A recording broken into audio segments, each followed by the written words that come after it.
Mabagal ba mag-download ng mga file sa Google Chrome mo? Alam mo bang may isang hidden setting sa Chrome na pwede mong subukan para mas maging efficient ang pag-download ng malalaking files? Ang tawag dito ay parallel downloading. Narito ang step-by-step process, pero bago yan, alamin muna natin kung ano nga ba ang parallel downloading. Ano ang parallel downloading? Ang parallel downloading, ito ay isang file na dina-download gamit ang isang download connection.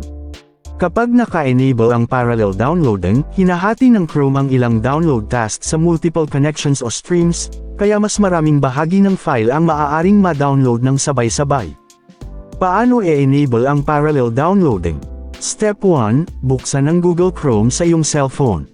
Step 2, sa address bar, i-type ang chrome://flags. At itap ang enter o search. Step 3, makikita mo dito ang page na tinatawag na experiments. Ito ang mga experimental features ng Google Chrome. Step 4, sa search box sa taas, i-type ang parallel downloading. Dapat lumabas ang option na parallel downloading. Step 5, itap ang drop-down menu na karaniwang nakaset sa default. Piliin at iset ito sa enabled. Kapag naging enabled na, naka-activated na ang feature na ito. Step 6, sa ibabang bahagi ng screen, makikita mo ang button na relaunch. Itap mo lang ito para i-restart ang Chrome at ma-apply ang pagbabago. Pagbalik ng Chrome, activated na ang setting na ito.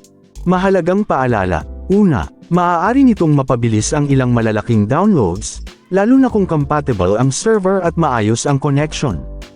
Pangalawa, maaari itong makatulong para mas maging efficient ang paggamit ng available bandwidth sa ilang download situations.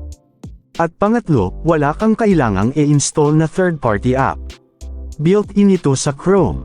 Pero tandaan, kung mabagal mismo ang internet connection mo, mahina ang signal, congested ang network, o mabagal ang server na pinanggagalingan ng file, hindi pa rin kayang i-magic ng parallel downloading ang internet speed mo. Kung nakatulong sa iyo ang tutorial na ito, maaari mo bang i-like, follow, i-share at mag-subscribe ka na para sa mas marami pang Android tips ang matutunan ng iba. At comment mo sa baba, enabled, kung na-activate mo na. See you sa next video.